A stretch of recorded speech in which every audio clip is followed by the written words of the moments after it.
In the intricate tapestry of the Chinese Communist Party's CCP internal power struggles, Wen Jiabao may be the most underestimated figure.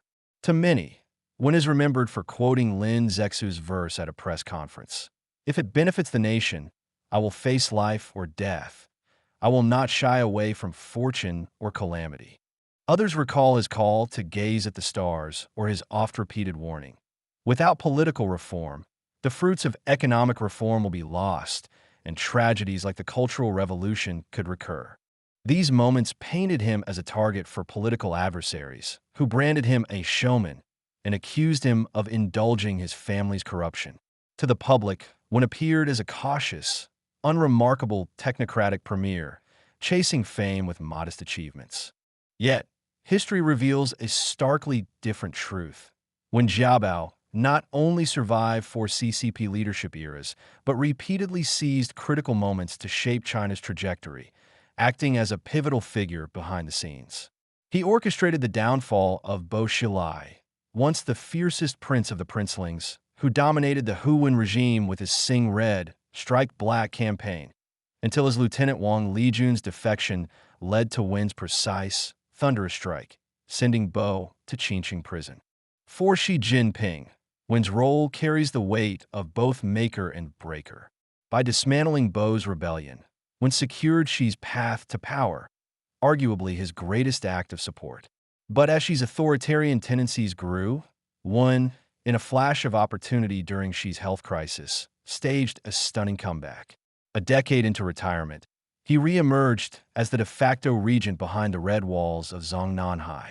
How did a technocrat from a humble background topple two princeling titans, one a leader as formidable as a second Mao Zedong, in just over a decade?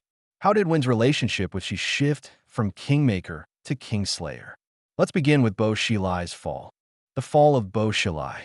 In 2012, Bo Xilai's slap triggered the Wang Lijun U.S. consulate escape, a political bombshell that rocked the CCP.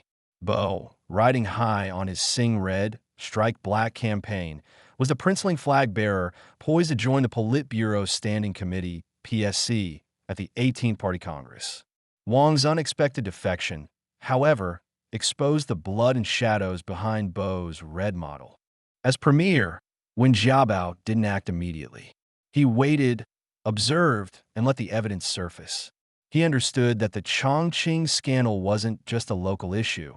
It was tied to the CCP's impending leadership transition. Bo, oblivious to the storm brewing, strutted confidently at the two sessions in Beijing, reciting poetry, "I yield not an inch to the hegemon," and flaunting his red Ferrari swagger.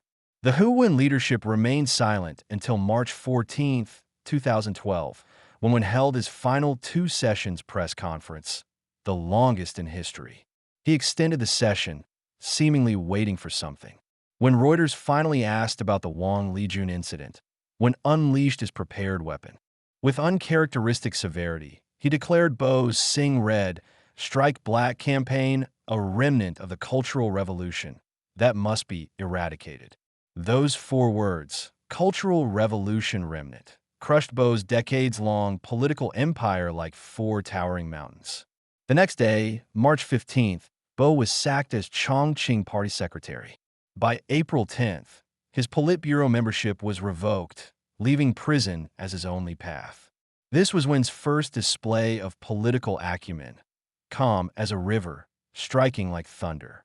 Japan's Asahi Shimbun later revealed that on February 16th, the Wen leadership held a meeting to address Bo's fate, attended by 8 PSC members.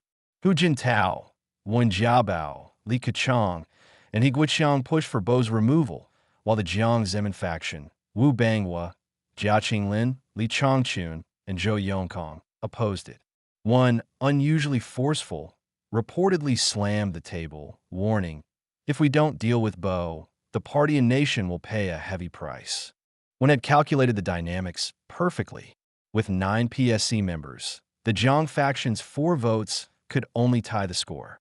The decisive vote lay with Xi Jinping, the only senior princeling who had endorsed Bo in Chongqing. Would Xi, bound to Bo by shared princeling ties, support his ousting?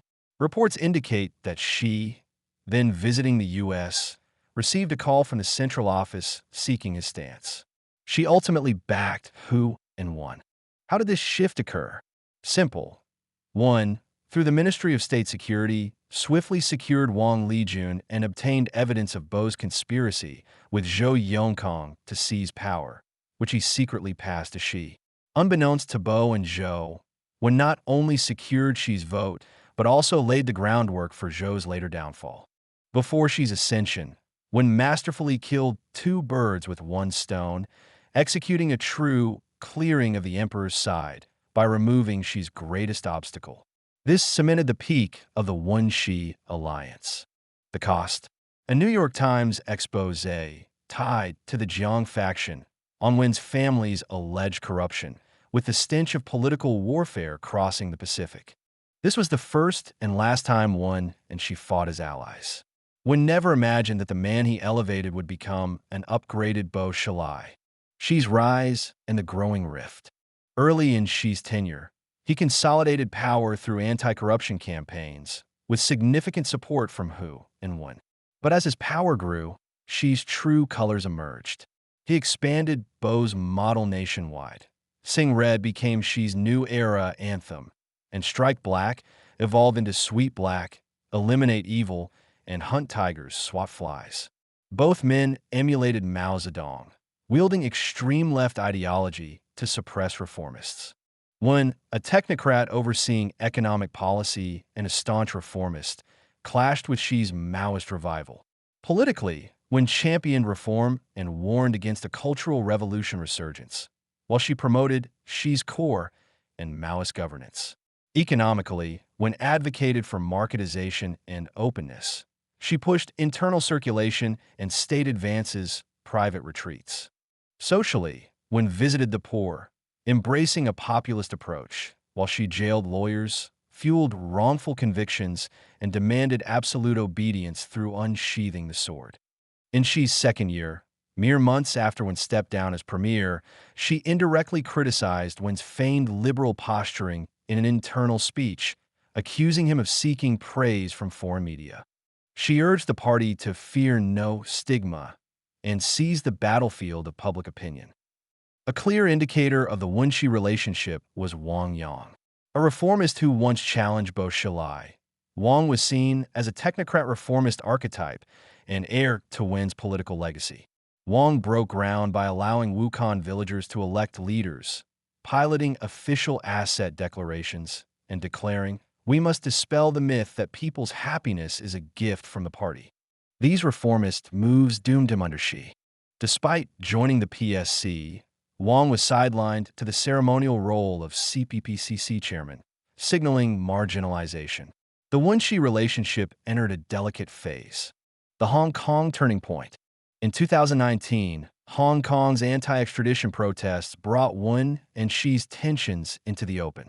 Elders Zhu Rongji, Li Ruihuan, and Wen Jiabao reportedly opposed Xi's crackdown, arguing that his heavy-handed tactics, suppressing protests, and imposing the national security law undermined Deng Xiaoping's one country, two systems framework, escalating Hong Kong's internal conflicts and souring China-West relations, e.g., prompting the U.S. to revoke Hong Kong's special status.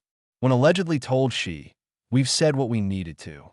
It's up to you now," Xi ignored the elders, crushing the protests with force, confident in his absolute control.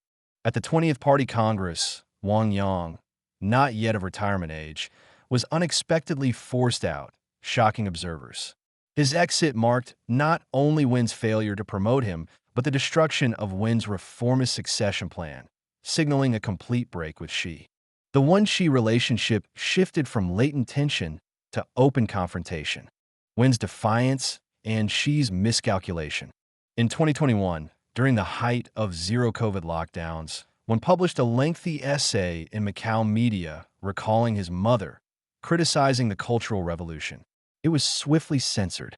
On Mother's Day, CCP media highlighted Xi's mother, Qi Xian, advising him, "The higher you go, the colder it gets." The power struggle even weaponized family ties. Xi, unfazed, publicly humiliated Hu Jintao at the 20th Congress, escorting him out like a chick being carried away.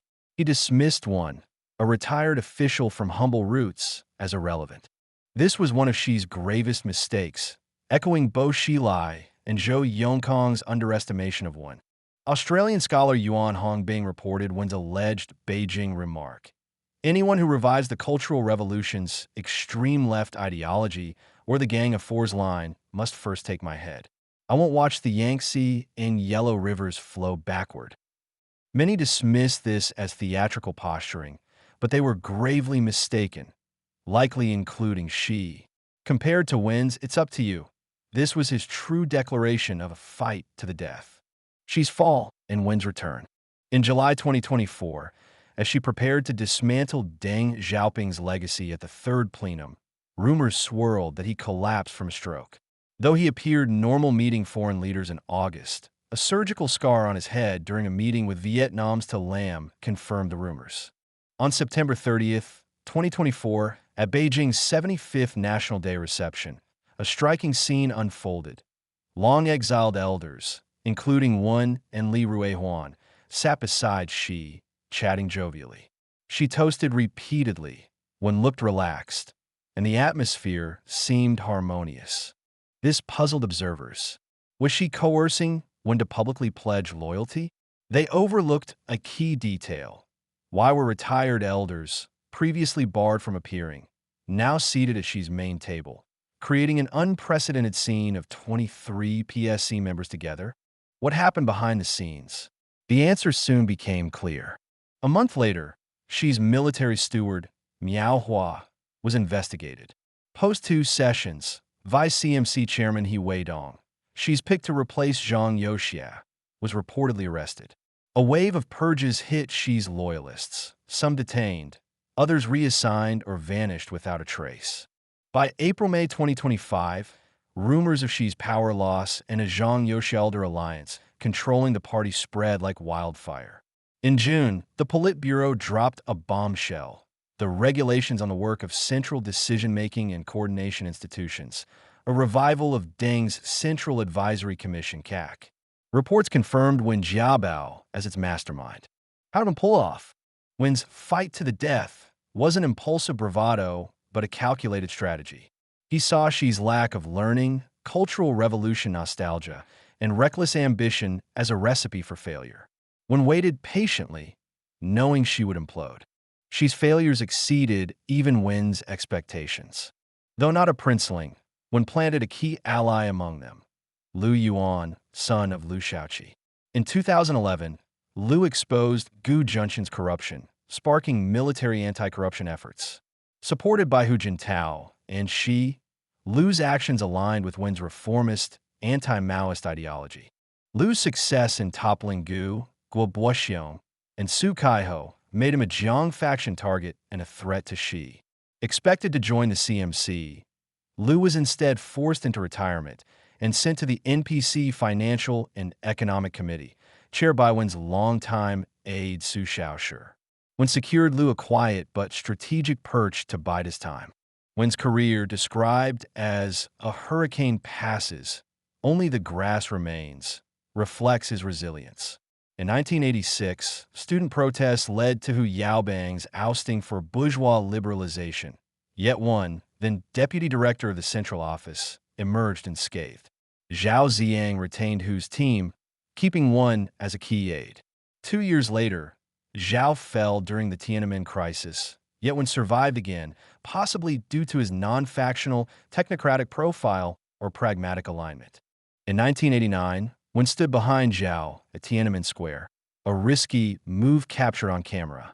Whether monitoring Zhao for Deng or standing in solidarity, Wen navigated the political storm, staying on as central office director under Jiang Zemin. Later, as vice premier and then premier under Hu Jintao, Wen became a Four Dynasty elder and a Hu-Wen regime pillar, earning the title Zongnanhai's Unyielding Survivor. His endurance shone during Xi's Cultural Revolution 2.0. In July 2024, when Xi's stroke caused chaos, Wen's long-buried Liu Yuan connection proved pivotal. As Xi's loyalists faltered, Zhang Youxia, alienated by Xi, saw his chance. He turned to Liu, a fellow princeling critical of Xi's military purges. Liu linked Zhang to Wen and Li Ruihuan, enabling the elders and military to seize Zhongnanhai's core power almost instantly. Xi, believing his centralized control was foolproof, miscalculated. When he recovered, his power was gone.